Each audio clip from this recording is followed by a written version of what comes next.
Mitch McConnell, his replacement, slid a little provision in right before the vote to nobody. And of course, nobody reads bills. Arctic frost violated the rights of these various elected leaders and organizations, etc.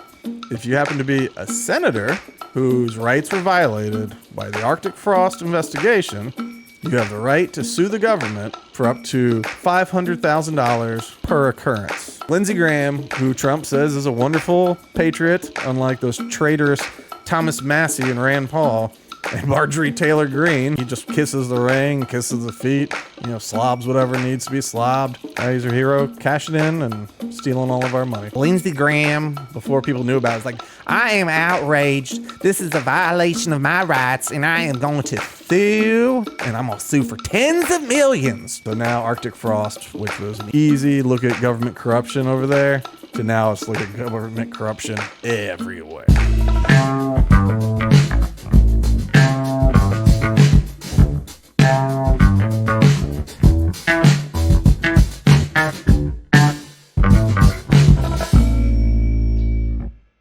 Welcome to Loaded Talk. I am your congressman, the third most popular candidate to ever be. I am Frank, and along with me, as always... What's up, planet Earth? I'm Bean. Bean, we know you missed us. We're sorry. We're sorry.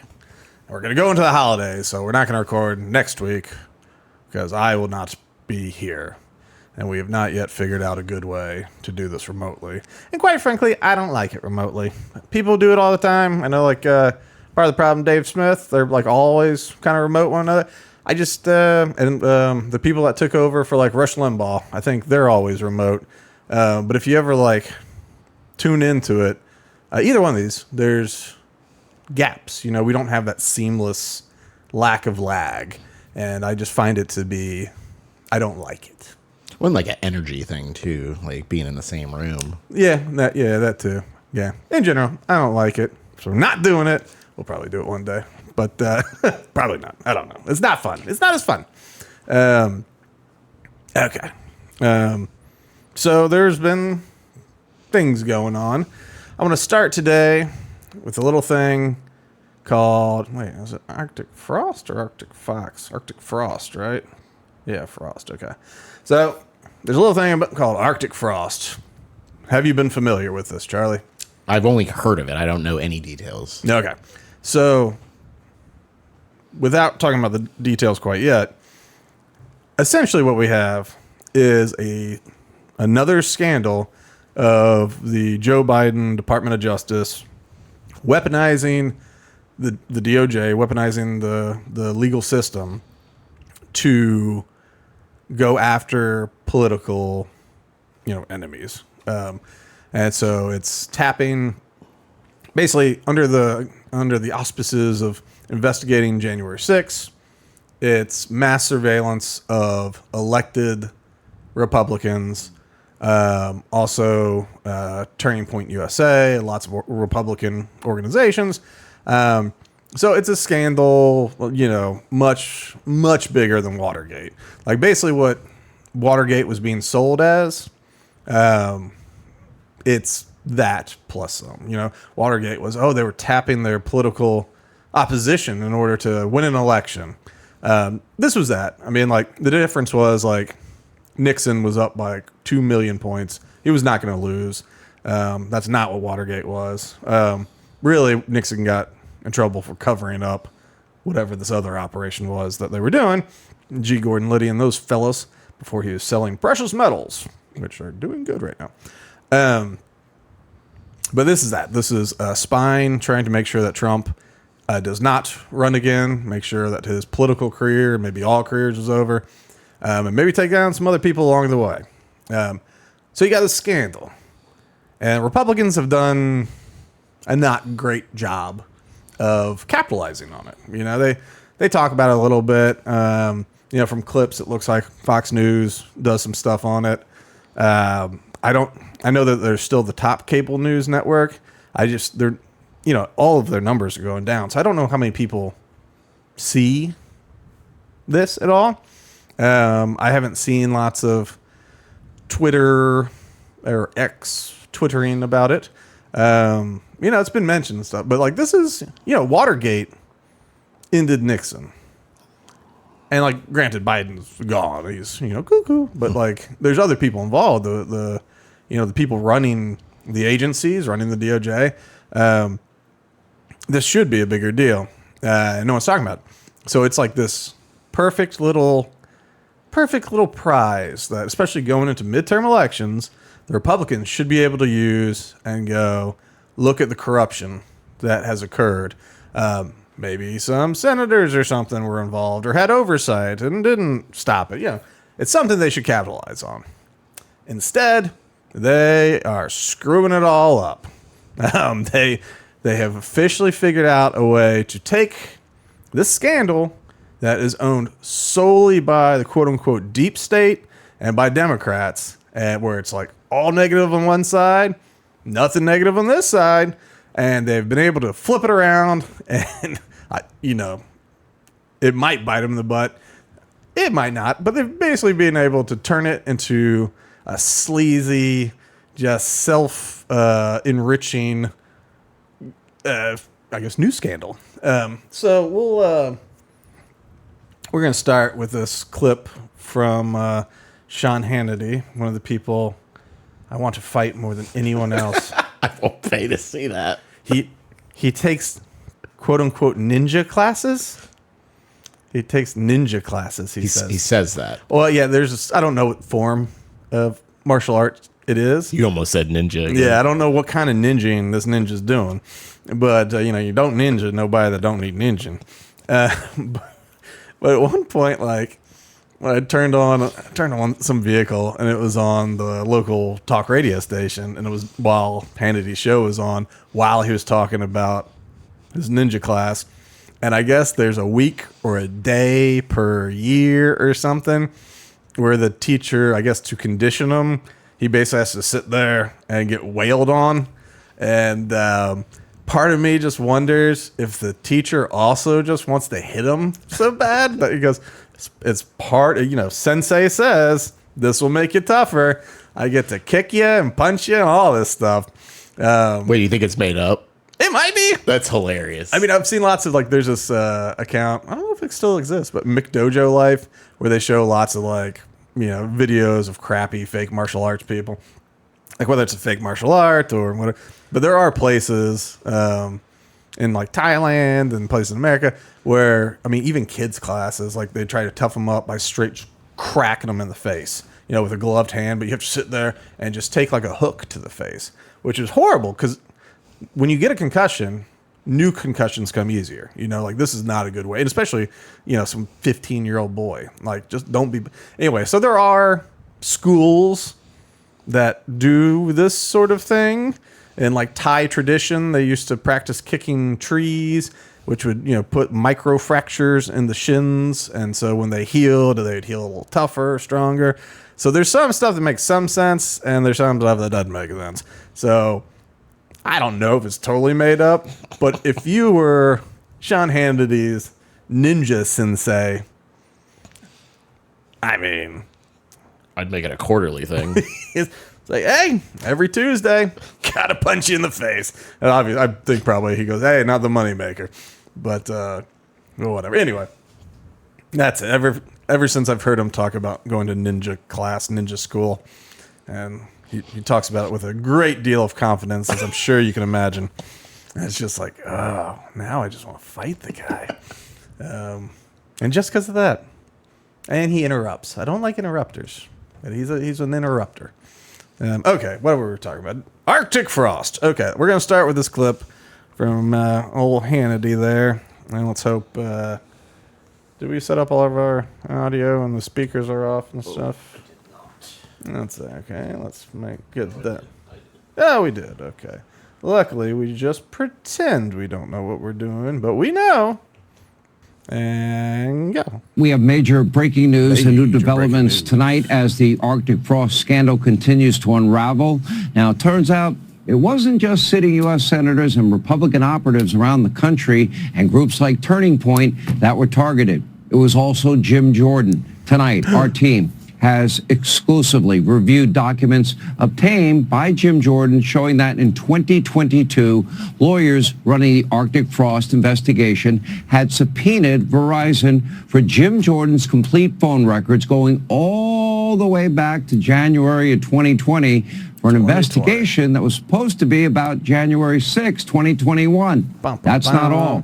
They also wanted his address, his payment information, and the unique identifiers of all of his devices. And to top it all off, the subpoena came with a court order of secrecy. Verizon was not allowed to tell anyone about the data request because a court somehow determined that, quote, disclosure will result in flight from prosecution or witness intimidation. So this is the other part of it. A Verizon spokesperson tells us they are working with the House and Senate on this issue and says, quote, we uncovered new information regarding Chairman Jordan. We shared it with him as soon as possible.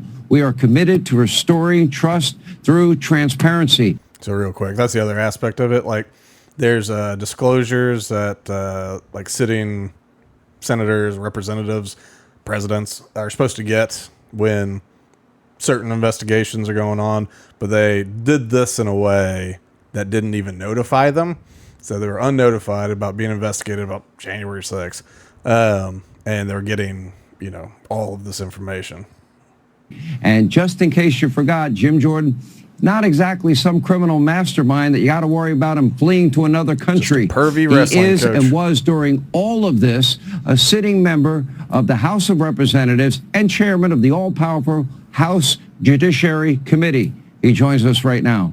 Well, I think I said to you, it's only a matter of time that your name's coming up. And mine probably right dead. behind you because I guarantee you like my phone number and contacts were in the information they got. I want a lawsuit. Yeah, well, Sean, we say this all the time, but I mean, the only thing we get wrong when we start these investigations is it's always worse than we thought. So think about this. We know they spied on President Trump. Then we learned it's senators and the Speaker of the House.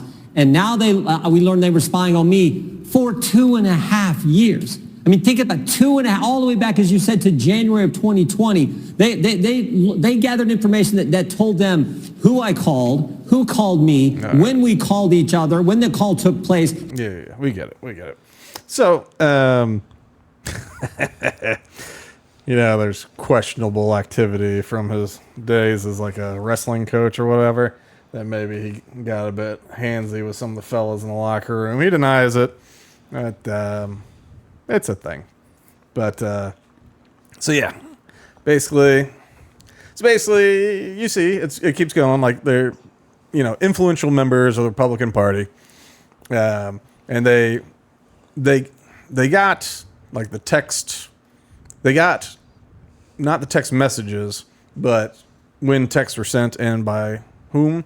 Now, here's the thing. This is why, like, end-to-end encryption is not perfect, obviously, and even Signal got started with funds from the CIA, and there might be a backdoor.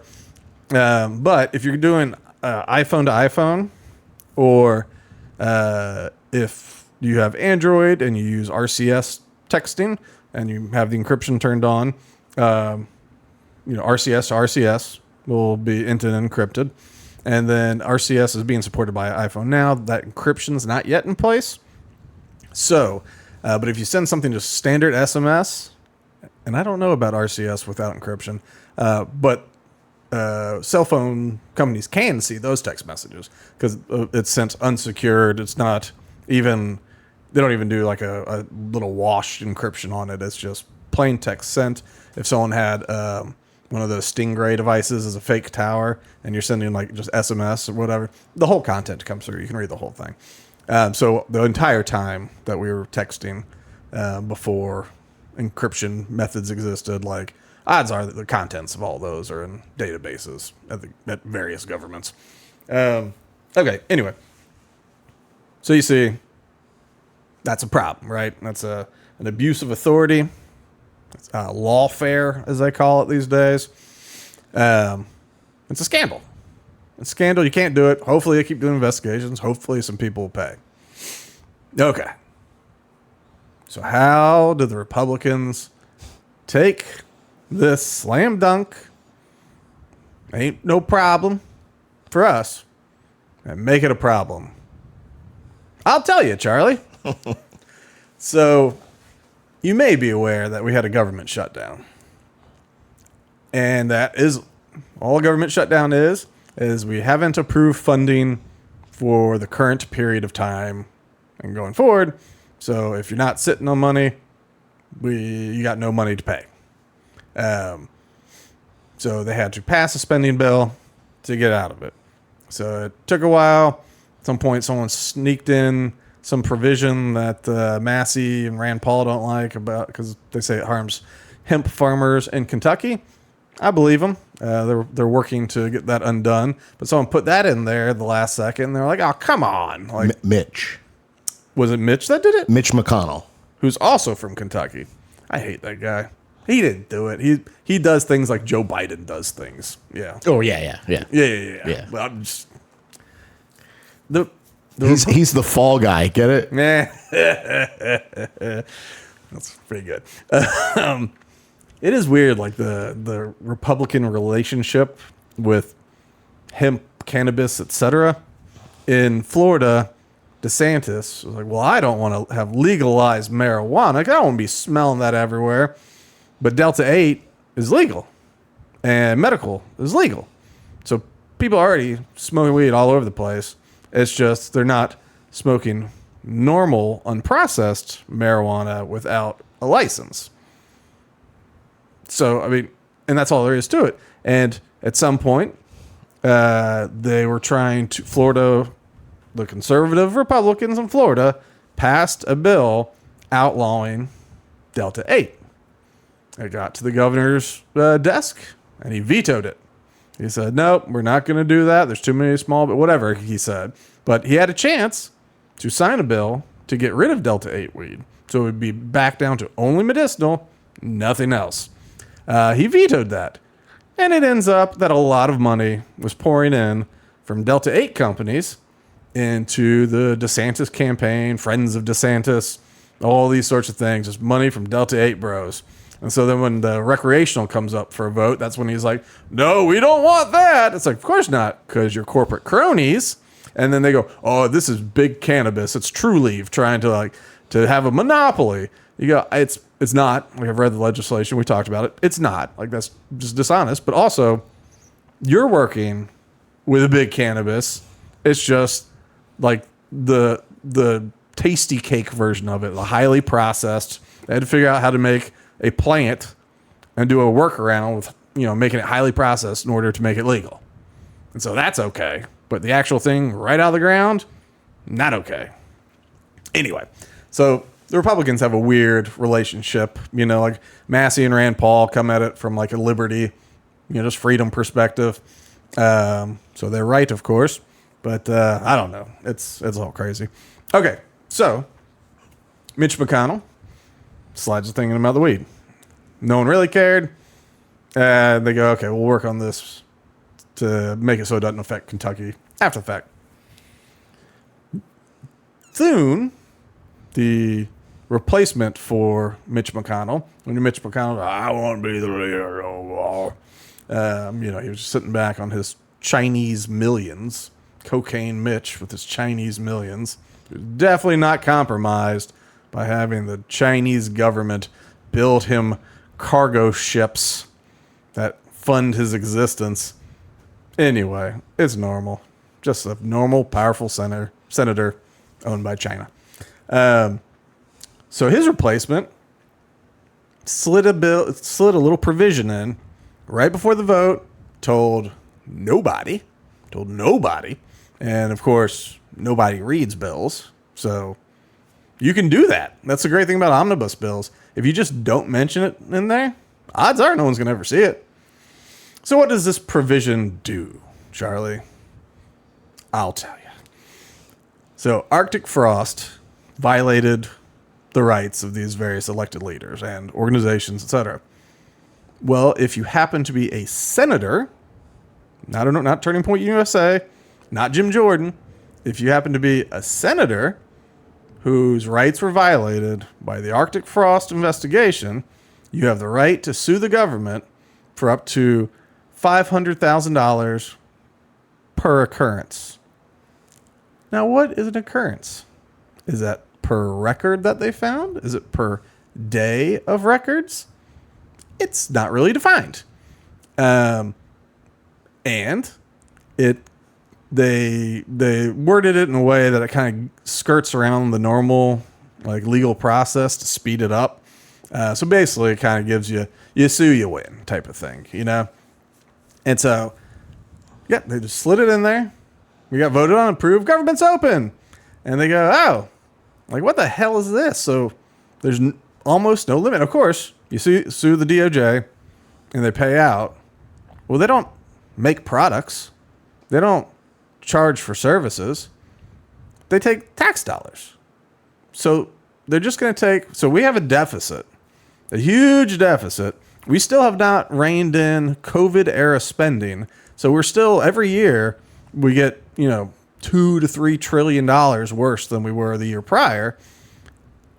And we could just, even if we just rolled back to 2019, was that it? We just rolled back to 2019 spending, the way the GDP has increased, all that kind of stuff, we would be okay. I mean, not great. We need to do better than that, but that would be okay.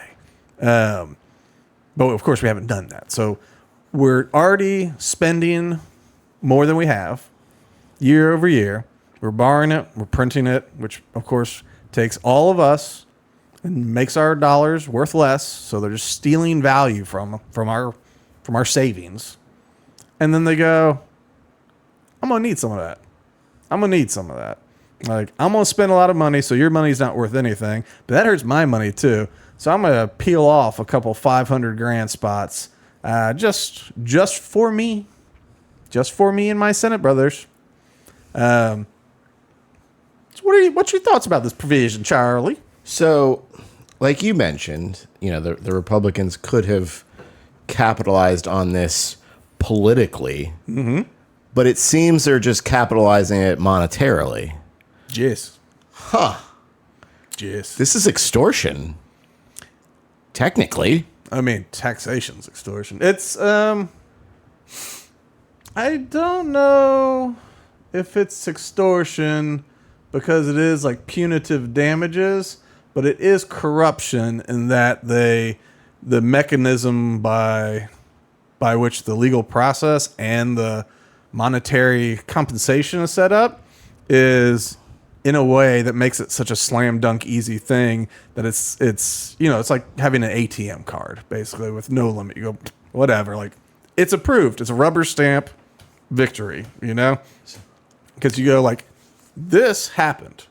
And now you go, okay, after we know this thing happened, we're going to make a law saying if this thing happened and you were one of the people wrapped up in it, basically, all you have to do is basically justify the number of occurrences, I think is pretty much the hard part of it. But that's also could be open-ended too. Yes. My God. Yes.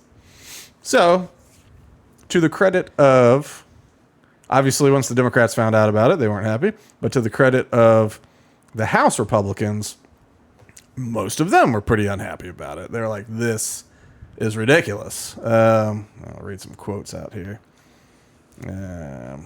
So if you're not an insider trader in the government, here's your opportunity to gain some cash.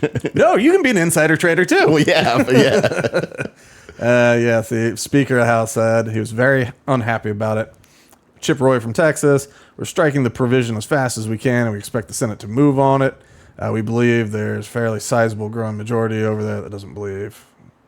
Wait. Growing over there that do believe they should strike it. Okay, so, Democrat representative said this is kind of a one-sided get-rich scheme at the expense of taxpayers, and that's why Americans are so disgusted with this Congress. That was Joe Morrell from New York. He is absolutely right. Fact check, true. Probably, okay, this is Austin Scott from Republican Georgia. So the provision was probably the most self-centered, self-centered, self-serving piece of language he'd ever seen. Introduced a resolution to appeal the provision. Okay. So anyway, luckily, lots of Republicans are like, this is nonsense. When before the Republicans started moving on it, let's hear MAGA patriot Lindsey Graham, who just loves women. He just loves them to do touching with and smooches because he loves women. I'm Lindsey Graham and I'm a man's man. Anyway, this is him. I just hate this guy so much. Just like a college football coach. He does kind of, yeah. I'm just a lifelong bachelor because I just can't get enough of the honeys. All right, so this is him on Hannity again. So this is before really people started speaking up about, or before we even knew about the provision. Okay, but just to show this fella. Worse than Watergate, an effort to destroy President Trump, charge him with crimes that are just ridiculous, and come after people like me. I'm not going to put up with this crap anymore. I'm going to sue. I'm going to sue the hell out of these people. How much you going to sue them for? Tens of millions of dollars, because I went to Fannie Willis in Atlanta, spent $1.2 million with that bullshit. In Atlanta. Now I find out they they spy on my phone records as a senator and a private citizen, chairman of the Judiciary Committee. Okay, shut up. So it's like, what are you gonna do? Sue for millions and get out of here. Get out of here. I don't know what's happening, but it's not letting me switch away. Normal. I don't know. Will you switch us? Weird. Yeah. Yep, okay. We're back. Okay, whatever.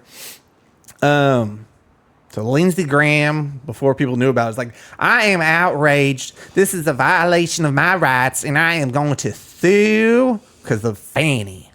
And I'm going to sue for tens of millions. So when he's doing this, we don't yet know. I can't take him seriously. What?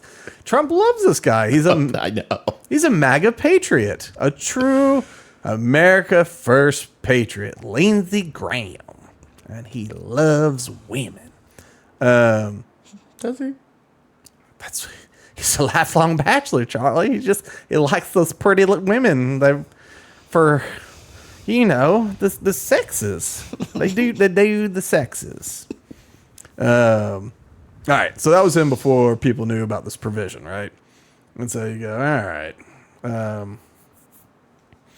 all right, well, now we know what he's talking about. And he says we're going to sue for tens of millions of dollars.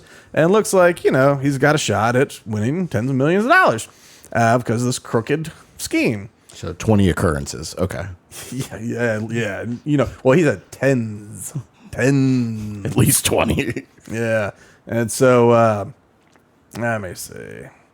So, basically, let me see what they did. Let me see exactly what it is. But basically, the Senate was going to get rid of this because everybody started chirping a lot. Everyone in the House was chirping a lot, obviously, and a lot of senators, especially the ones who weren't getting paid. We're like, yeah, we should get rid of this. And, it's a bad look, to be basically trying to use American taxpayer dollars to personally enrich yourself. You go, well, you got to punish the government that did it. It's like, okay, shut down the department. Fire everybody. Prosecute them criminally. That punishes them. Perfect. Yeah, don't take my money. I'm already overtaxed. I'm overtaxed like crazy. Don't take my money and just take it. What are you talking about? You're punishing me. And then by spending that money in punitive damages and not on government programs, you're going to have to allocate more money for those programs, devaluing my dollar more. So you're taking my dollar and making the ones that you haven't taken worth less. Okay, so where's this damn thing? Well, basically, they were trying to do.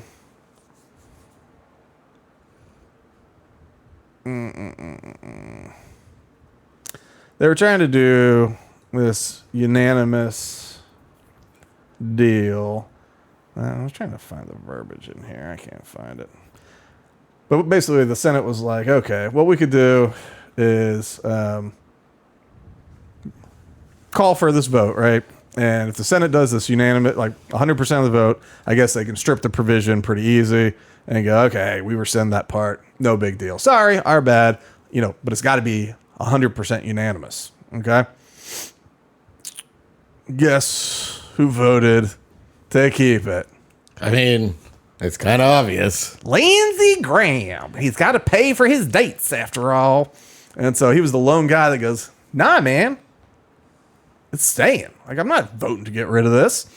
And, so the groans heard around the world. So now, like, the House has to, like, do a rescission and get it passed through the Senate and all this kind of stuff. But Lindsey Graham talked about it.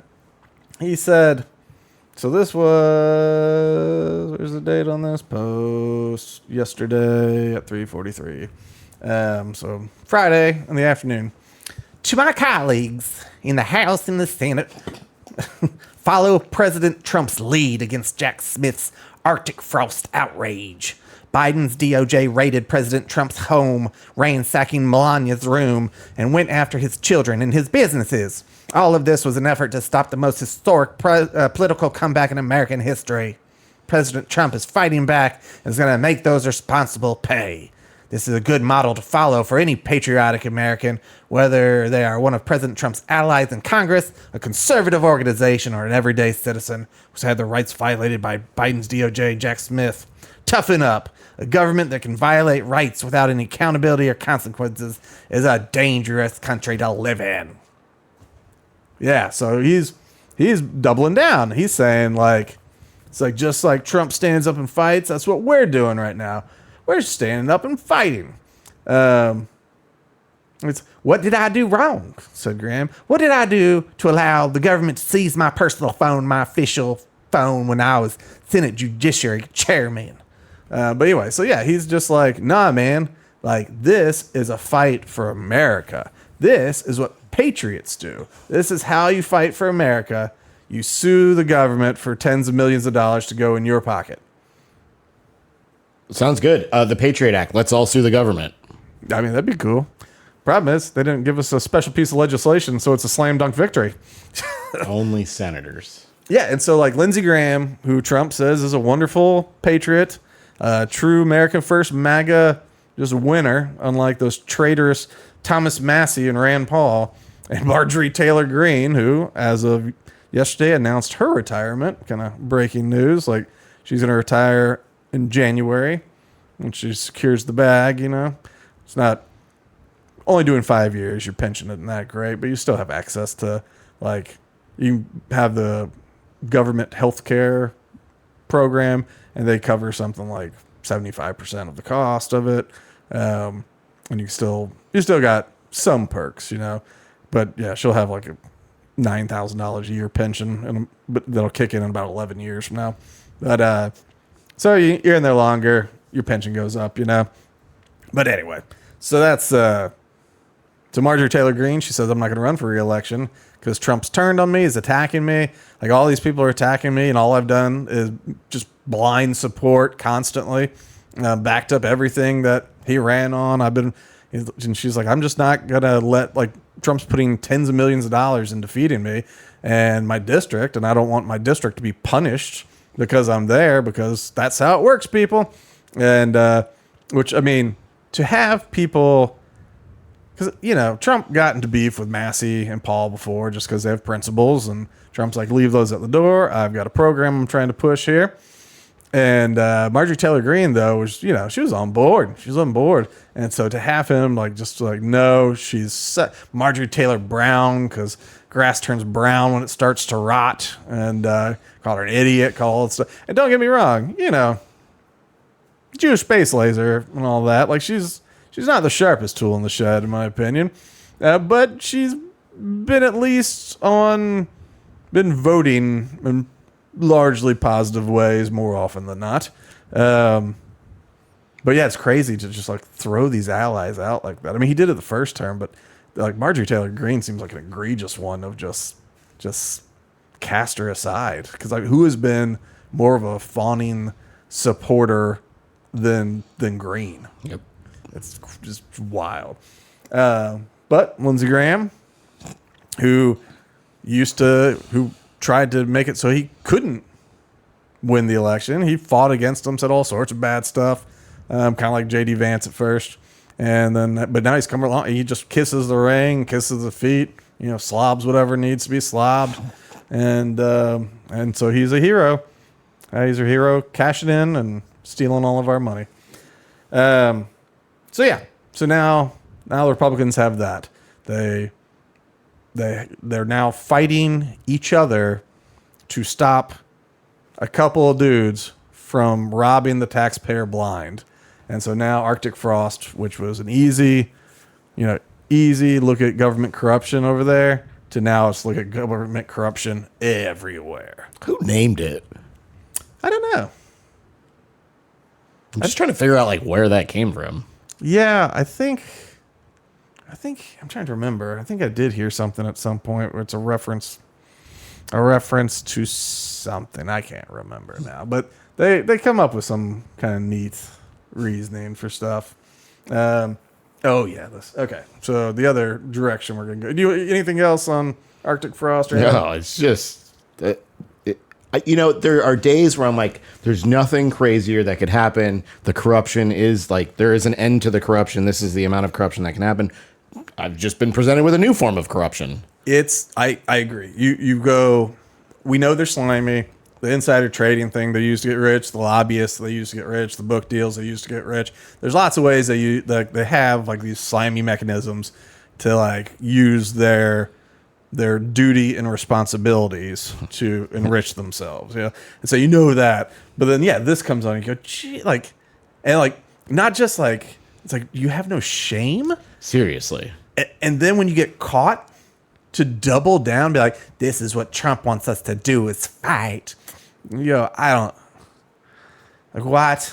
Trump should come out and say something again. He should say something against this because it's hugely corrupt. I mean, the Trump kids, they're printing money with various crypto moves and all of that. They're definitely leveraging knowledge for personal enrichment. I assume that's just my thought. I have no proof.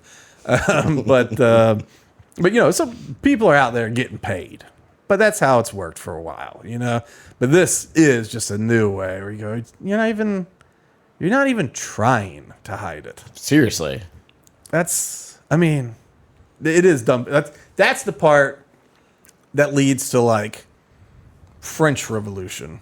The American Revolution was saying we don't like being ruled like this in unfair ways. We're subjects and we should all be equally free men. This is ridiculous. And so we're going to say we're free now. And if you want to fight about it, we'll fight. The French Revolution was more look at these corrupt fat cats, cut their damn heads off.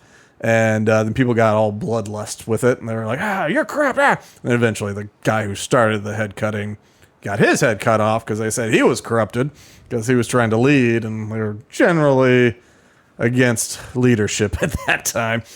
But this kind of thing, when they're just blatant about it, that's how that sort of revolution pops up, and I'm not advocating for it.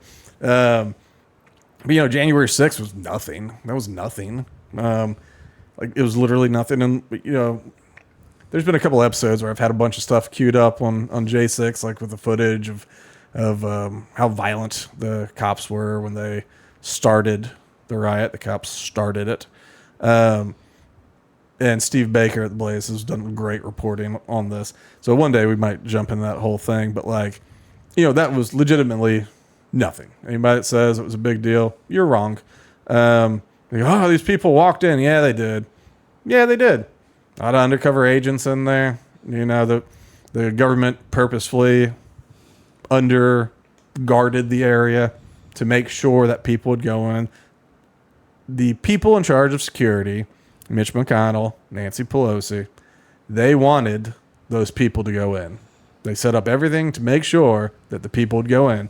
When they weren't being sufficiently violent or whatever, that's when they started attacking them. throwing bombs at them, shooting them, turning less than lethal force weapons into lethal weapons. You know, and they did everything they needed to do to make sure that those people lost their minds and broke in. You know, and you knew it going in. I knew it going in. I was like, oh God, like the worst thing possible would be if they turned this into a riot. They have to, you know, Gandhi this thing. I mean, Alex Jones was there going, don't go in, you know? And you go, oh, good, Alex Jones, the voice of reason. Right. He's like, don't do it, we gotta stay out, don't do it. And you go, see, everybody knows this is like it's a setup, it's a trap. But they used, you know, embedded government agents and violence, assault, in order to ensure that it would happen. And that is nothing compared to what it would be like if it gets all French Revolution-y, you know? Like, what We're seeing it in other countries right now. Yeah. Old Mexico has been doing some stuff. But yeah, no, it gets, who had the big violent one recently? Well, Mexico was second, but it was it the Philippines? No, not the Philippines. Or was it? Philippines. Something like that, yeah. I think it was the Philippines. Yeah, wherever. But yeah, these things are happening. But I mean, if you look at what happened like with Gaddafi, when those people they sodomized him with a bayonet and stuff like that, and they just brutalized that guy to death. And you know, I'm hoping the better angels of society make sure that that sort of thing doesn't happen. But if you're just going to blatantly steal and tell people it's the right thing and there's nothing wrong with it and they're wrong to think it's wrong, at some point when there's, if you get away with it and then another person's do it, another person, at some point people are just going to be fed up and they're just going to go, like, I'm taking it into my own hands. Yeah, that's what I'm wondering. Is like, what's the tipping point? It's a good question because it's one thing like, these like the Trump shooters. Those are like one-off people, maybe. Sorry, I was just But they're like one-offs where there's like lone gunman type thing, right? But if there's a bunch, like imagine the crowd that was at January 6th, if they were there to commit violence and they didn't slowly assemble and hang out and sing songs and chill for a while and just kind of talk smack about whatever. Imagine if they did just roll on hard and they were armed and they were there to take out everyone that they believe to be corrupt. Once you get in there, there's not going to be a whole lot you don't think are corrupt. And even the ones that aren't corrupt, there's going to be some idiot next to you that doesn't know as much. He's there. He came for the violence. And so, I mean, it would be a massacre. It'd be a massacre. And it's wrong. It's wrong. But that's the direction the government's trying to take us in. And, of course, what ends up happening in that situation is you get sort of that French Revolution style thing that occurs. And, of course, you have to crack it down. Iron fist. Great. Yeah, so then you get like the real police state, the real totalitarian. You suspend the Constitution because it's an emergency, and so I mean, and anything goes at that point if you're in power. It does, So that it does make you wonder if they go, well, worst case scenario, we just become like super authoritarian, like more than we already are. Well, speaking of authoritarian, I saw, actually, it's interesting. There's different ways that ideas get passed on to us little people. And plans are laundered through different sources, right? Maybe you get a think tank to write an article about whatever, a white paper type thing on a concept. Then a news organization writes an article based on the exploration of this idea. And then, after it's been out there, now elected people bring it up, and it's not like, oh, this wasn't my idea. It's like, based on the reporting of this, that, and the other, like, here's this thing. But now, like, you can kind of get an idea out into the world, right? So there was... when was this? This was a couple weeks ago. November 15th. So whatever that was. Yeah, a week ago. This dude, Greg Sargent, posted this article on the New Republic based off an article in the New York Times. All right. New York Times, they work for the DNC, essentially. And New Republic's whoever they are. But basically, it was this idea that, we'll just go to this thread real quick. Let's see. So Trump's boat bombings in the Caribbean just got worse. An internal DOJ memo says the victims are waging war in the U.S., but per the New York Times, it extensively cites the White House's own claims to this effect as evidence. It gets even darker. The memo purportedly justifying these murders also contains a lengthy section that lays out arguments defending the actions of those carrying out the strikes. In short, it preemptively defends them from potential prosecution later. This is unusual. Ever since bombings began, a big question has been, do those carrying out fear they're being given illegal orders? The officials overseeing them recently resigned with no explanation, prompting Democrats to ask if he concluded the bombings are illegal.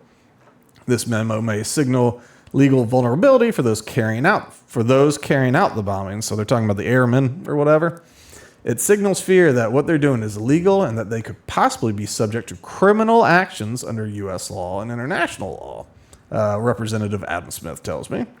This could indicate awareness of potential criminal exposure and may reflect consciousness on their part that they're in legally treacherous territory, a former State Department lawyer says. If Democrats win the House, they could get to the bottom of it. Democrats should say this right now, loudly and clearly. Anyone who is trusting Donald Trump, of all people, when he says what he's directing you to do is lawful and that you'll be protected later, may be putting themselves in a precarious position. Okay? So what's this guy saying? He's saying, per this New York Times article with these memos, Democrats and leaders, former, good people, the Department of State or whatever, are like, hey, we think that they know they're doing illegal stuff. And because of that, these soldiers, these airmen, these people carrying out these orders, they know it's illegal. They're vulnerable to go to prison, criminal charges. So, it's just one of those things where you have to, anytime Donald Trump tells you something, you have to really question that order. Donald Trump is the current commander-in-chief, right? Okay. He's commander-in-chief. He is the head of the military. Old Salty Jimmy, our first guest on the program, during Trump's first term, things would be chaotic in the Department of Defense because Trump would tweet something out. We should do this. We're going to do this, right? And the problem was he was the commander-in-chief. So then the heads of the military see, we're going to do this action. We're going to change this policy. And it's the commander-in-chief saying it. So they start moving on that policy, especially if Trump goes, we're going to do it, like starting Monday, we're doing it this way. They go, and so they start trying to execute this thing. And it wouldn't work. There'd be lots of problems. And so, I think it's one of those things. Trump was just talking. He was just talking, and he didn't realize his power as commander-in-chief was these are military people, and you're saying things as if it's an order. So they're following the commander-in-chief. So that was problematic. But so, he's the head of the military, right? If you're going to go in and start threatening the young members of the military, not the senior officers, junior officers, enlisted men, and go, hey, you might get court-martialed. You might go to prison for carrying out orders. I don't know. Maybe. And, you should probably question everything you're ever told. Chain of command, you need to have a strong inkling that something is wrong. And then you go to superior officer one up, or there's different avenues. But so that's things like, murder those children, shoot those children at the daycare over there. Let's get out of here. And you go, I'm not going to do that order. That's clearly, a war crime. Not going to do it. Maybe somebody goes, screw it, and they do it, and you report it later and all that kind of stuff. But there's things that are obvious. Then there's how the U.S. military has operated since at least 2001. After 9/11, we had this authorized use of force in the Middle East, and we've just stretched it, and we bomb countries without going through Congress. We drop bombs everywhere. Obama killed a U.S. citizen with a drone. He helped bomb a wedding full of innocent people. War crimes. And what we're doing in the Caribbean right now, bombing these quote-unquote drug boats out of Venezuela, I don't think there is a legal justification for it. I think that, they've got this thing, they've named them a terrorist outfit. They go, hey, this narco group, they're terrorists. And this terrorist group is bringing their weapons of fentanyl to the United States to harm citizens. Therefore, we can attack. If you've grown up in the war on terror, like in the military, and you're given an order, take out this terrorist, you do it. And to suddenly now think that it would be clear that sometimes you shouldn't, bomb the bad guys because you don't actually have congressional approval. That is crazy. It's just crazy. Imagine if someone's like, hey, we've got a guy, we got, super bad ISIS leader guy. He's in Lebanon. And he's at this hotel over here, or he's going to be driving through the desert at some point.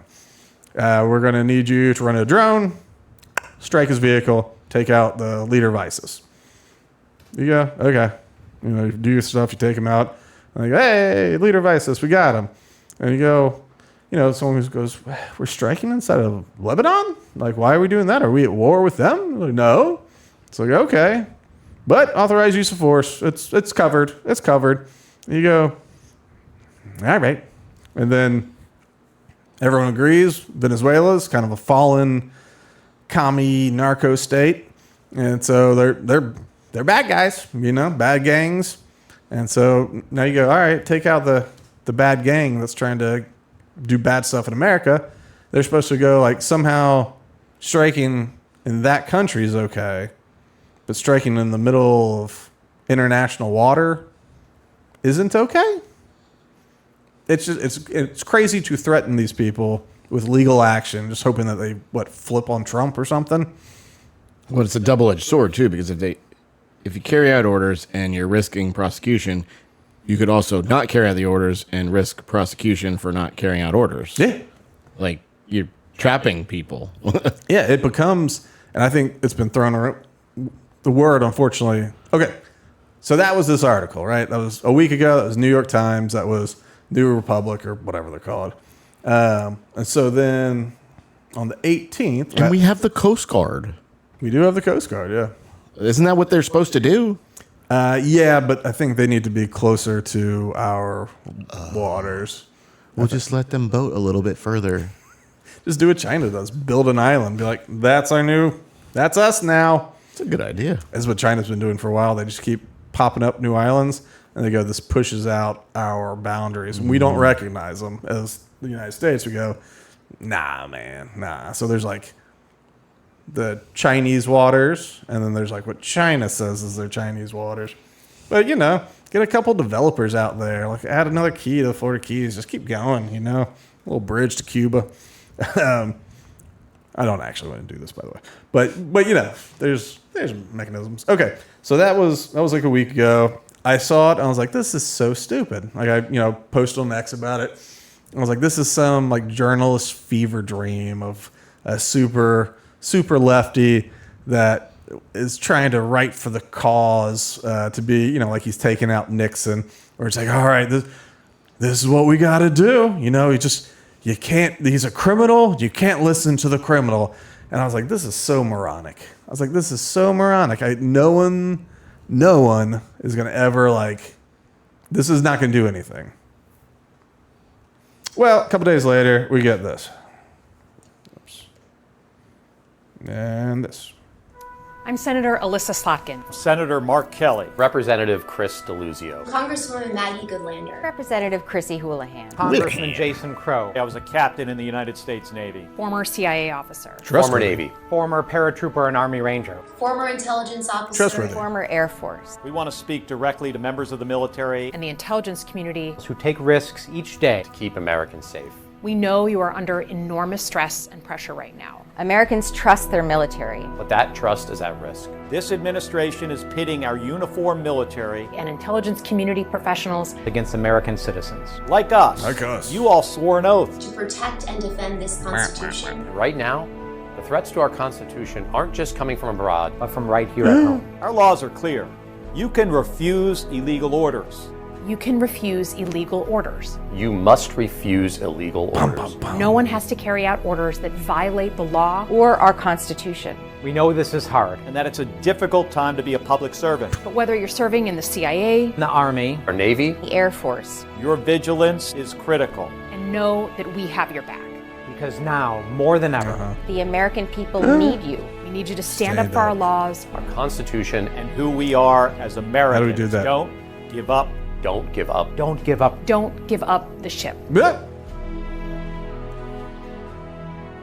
So, elected Democrats have jumped on this idea, and they're just like, hey, you have to refuse illegal orders.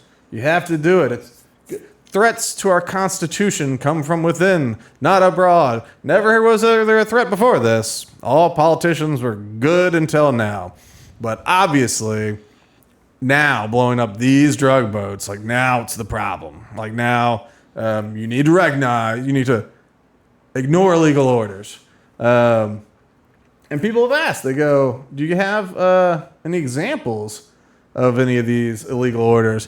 And no one, they go, now listen. I'm not saying something has occurred. I'm just saying there's legal orders and there's illegal orders. And you have an obligation not to just follow blindly because the commander-in-chief tells you to do something. Go ahead. Huh? That's it. That's all I have. Yeah. And so it's they're doing this vague thing that I don't know. Like I can't imagine that they seriously believe that this is somehow going to get. So you imagine the only mechanism by which this idea could be successful would be if senior officers are refusing to pass the orders along. So their hope is that, like, right now in this military, you're going to get, generals and admirals and colonels and people like this to go, sorry, Mr. President, that's not a legal order. And just go, I refuse. They're trying to get the military to essentially oppose Trump. Is that a coup? It's not necessarily a coup. It's arguably. So if an order is illegal, it is an obligation to not follow it. Okay? But if an order is legal, whether you agree with it or not, your obligation is to execute the orders of your commanding officer. And if you're refusing to follow orders, especially from the commander-in-chief, one could argue that it could be sedition. Now, if you try to take the president out, that would be the coup. I think this is about neutering and about making, making him look weak, making it's like, hey, your military's turned against you. The military doesn't support you, and maybe they try another impeachment or something, or maybe it's just in the midterms, like the military's turned against Trump and the Republicans. We need to fight back, give them, blah, blah, blah, blah, blah. But really the only way, because you go, okay, you're some junior officer, you're in charge of the drone, or you're an enlisted guy in charge of the drone. I don't know. I don't know how that works. But that guy, I mean, if he goes, I don't think this is legal, sir. They go, it's legal according to X, Y, and Z. Fire the missile or whatever. And they go, I just can't. I think it's illegal. I want to talk to my whatever officer, JAG or whoever. And they go, well, that is your right. I guess you can go ahead. So then they just go to the next guy. It's like, do you have a problem with it? Like, nope. It's like, all right, well, you do it. Like, old, Stevenson's over there talking about the morality and legality of this thing. Like, we'll just go ahead and do this. And so, that guy files this thing. There's a review process. Nothing happens. The operation occurred. Nothing happens, And so maybe if you get some of those, they go, well, enough people say, well, Lieutenant so-and-so or Commander so-and-so told me to do this. I guess maybe. But, like, what they're looking for, they need like, more senior officers to be in opposition to the orders that Trump gives. And it's just, I just can't imagine that this happens. If we're not, it's one thing if we're bombing France or, doing it for Candace. It's just, she does not like France. But, if we're bombing an ally, that's not in the Middle East, or going after Americans or something like that, I think that, yeah, of course, I think our brass would go like, I don't know about that, But when you're talking about fallen narco states that have been registered as terrorist organizations, and we have made a living at bombing people that we've designated as terrorists for 25 years, I mean, what are we talking about? Especially when they go, well, in the let's say this.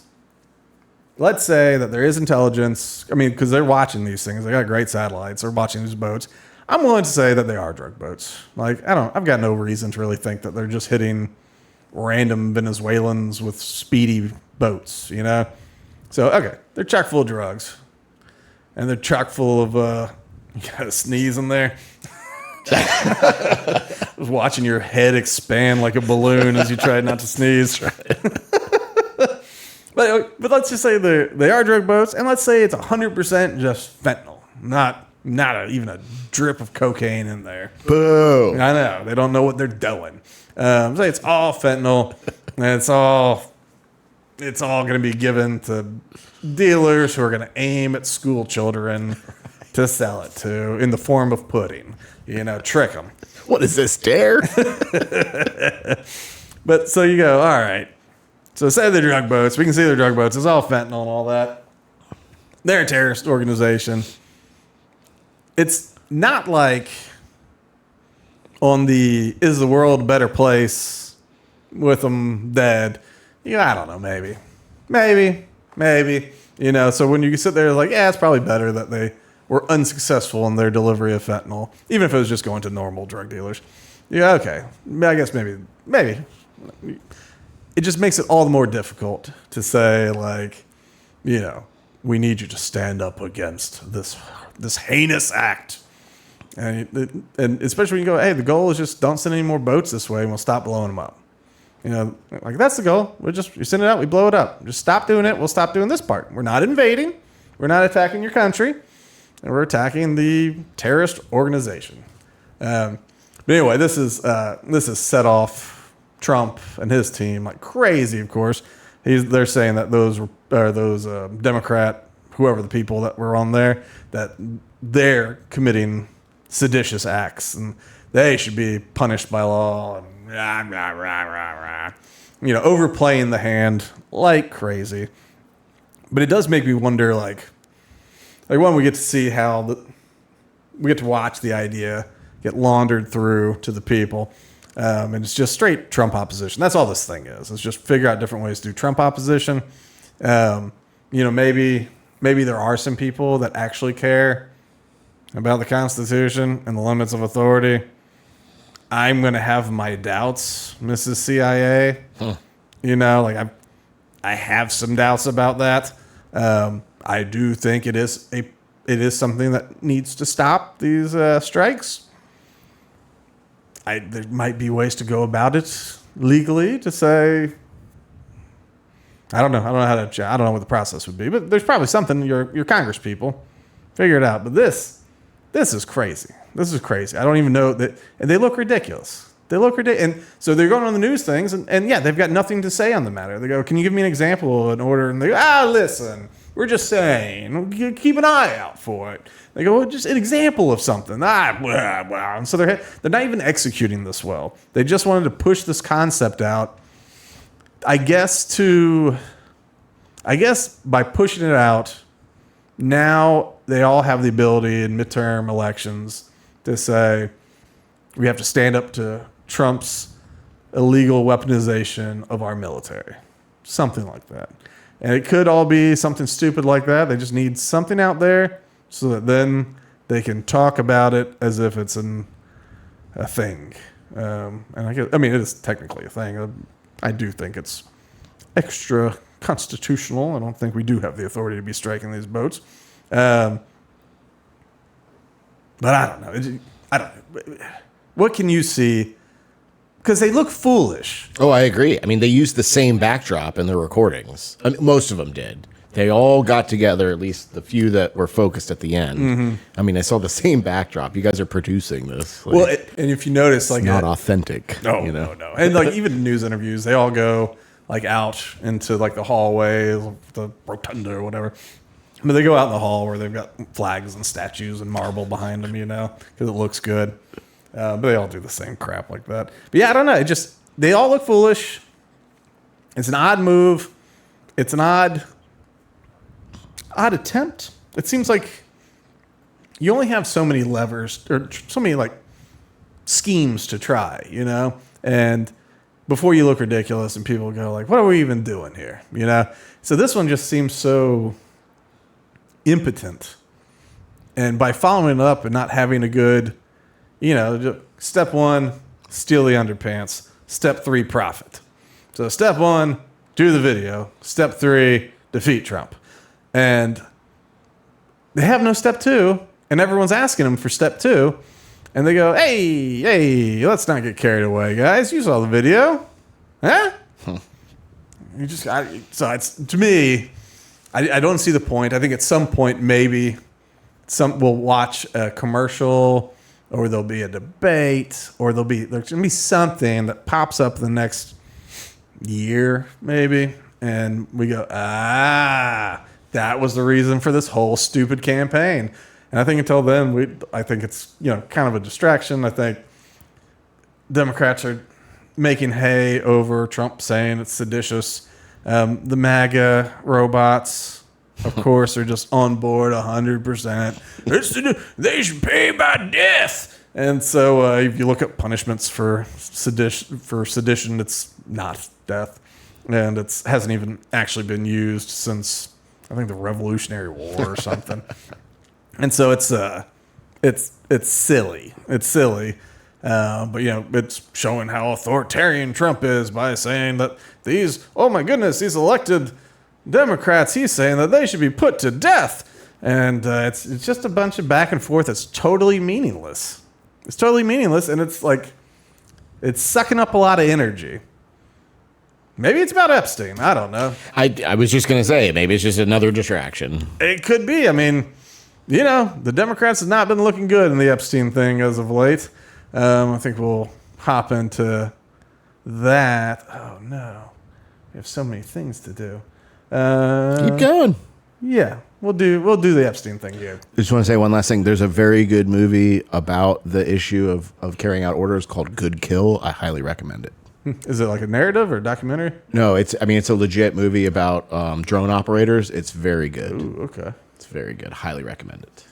Okay. Maybe Jasmine Crockett I did. Well, that's okay. We can do this other thing. But it talks a whole lot about carrying out an order and questioning the order. That's cool. Who's in it? What's his name from Training Day? Oh, Denzel? No. Oh. The other.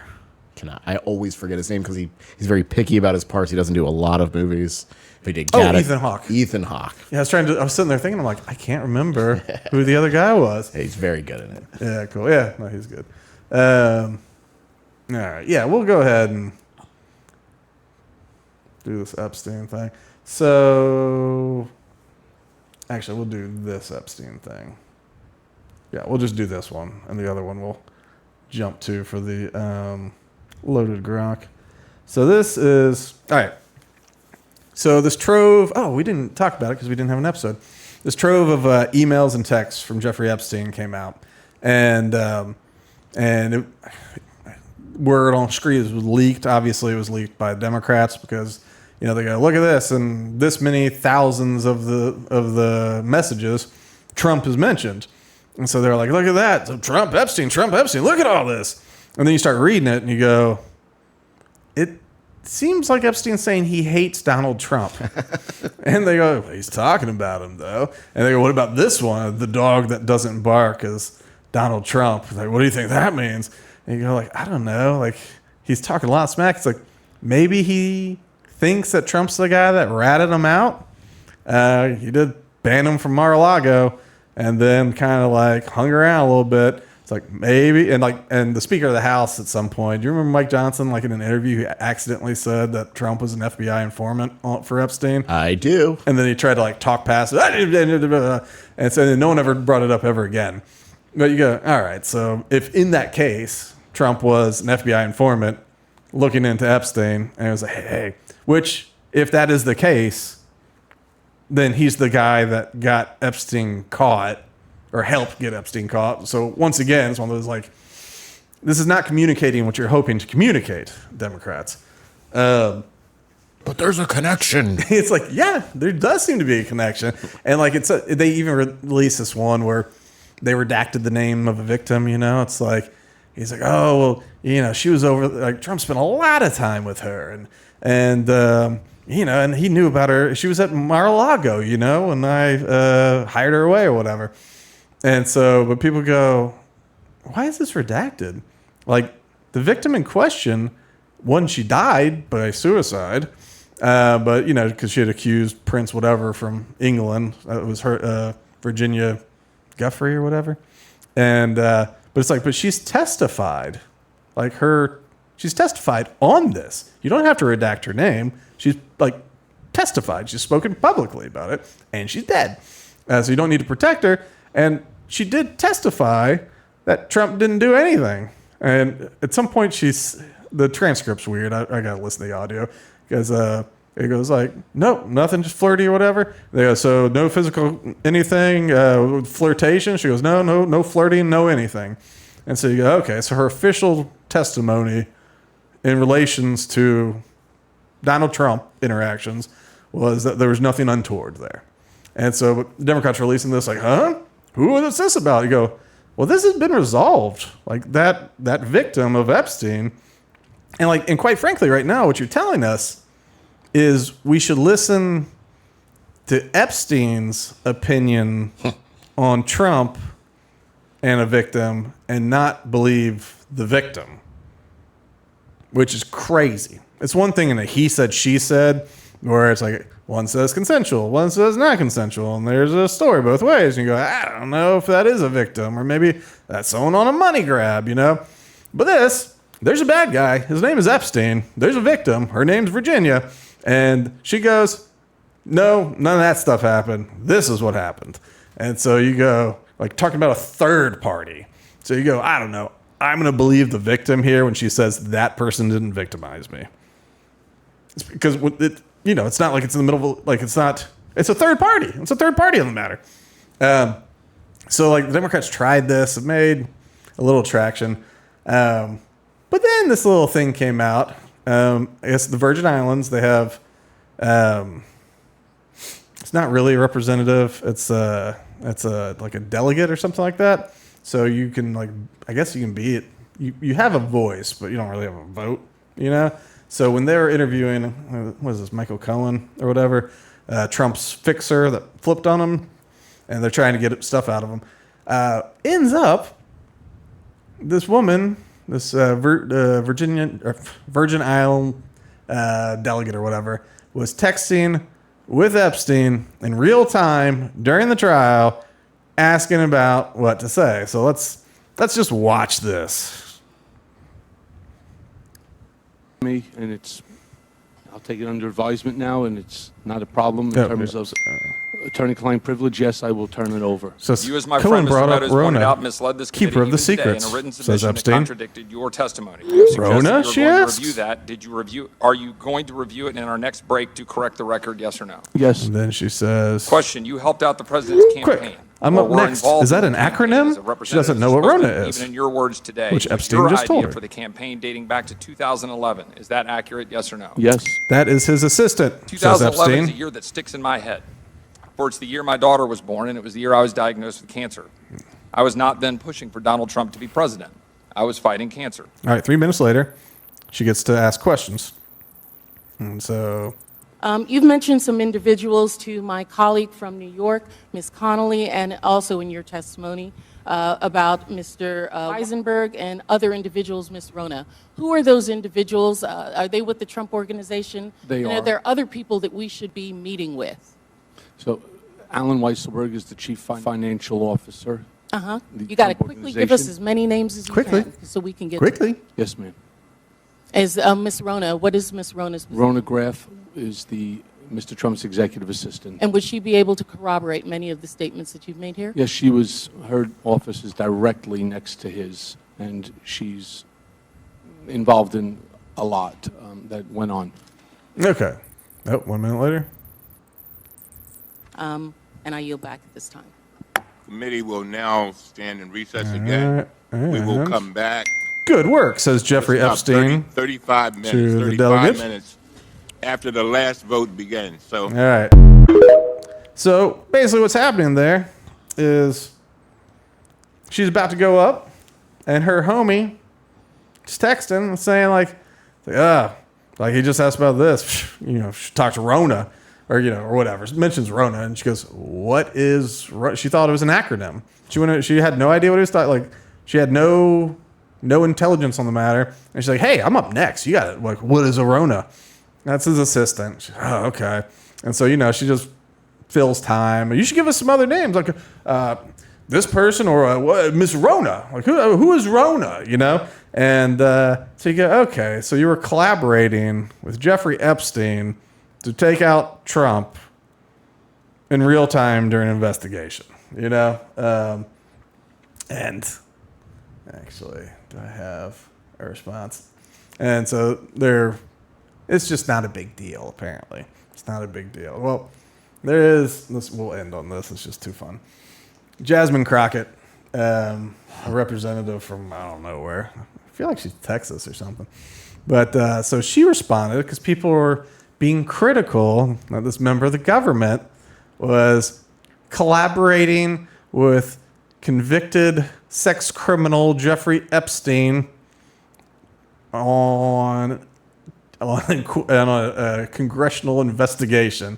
People go, I don't like that. Well, here, Jasmine Crockett's going to tell us why it's actually not a big deal. Switch. Because I'm sorry, but we don't have ethical rules that say that you can't receive text messages or you can't respond to text messages, especially if somebody has a certain record and you can't do it in committee. We all be sitting on our phones, and yes, people be texting. I mean, our staff texts us. Everybody texts us. People. I remember when I had the bleach blonde situation. You know who was texting me? My pastor. Okay, so let me be clear. There is no ethical violation, and so the idea or the audacity to decide that you want to strip a black woman of her committee assignment because she was texting with Epstein because a black woman getting stripped of her assignment just for collaborating with Jeffrey Epstein. That's ridiculous. They don't have ethical requirements to not text people like Jeffrey Epstein when they're in a very serious congressional investigation. I was thinking to myself, there's no way somebody could pull a card here. And somebody pulls a card. Yeah. Come on. Jasmine's got cards. I can show her the world. She's my princess, Charlie. She's my princess. I think she's gonna win re-election too. She's great. She is just confidence in a bottle. Just confidence in a bottle. And she just goes in and it's good. It's all good all the time, and you cannot tell her otherwise, and it's great. All right, that'll do it for this week. Remember to like and subscribe on all the things on the socials, of course. Follow us on X. We're Loaded Talk or Loaded Talk Show and pretty much everything. YouTube, Rumbles, Spotify's, and whatever, iTunes, all that other stuff too. But remember, set up for alerts. Tell your friends. It helps the algorithm. We're growing. We're the fastest growing podcast in America, according to my dog. You can take that to the bank. Charlie, what do you got for the people? So our Grok factoid of the day. Did you know that on November 22nd, 1718, the notorious pirate Blackbeard was killed during a fierce battle with British naval forces off the coast of North Carolina? His death marked the end of one of the most feared figures of the golden age of piracy. Just because he was black. That's it's just America, right? America. All right, we're out of here.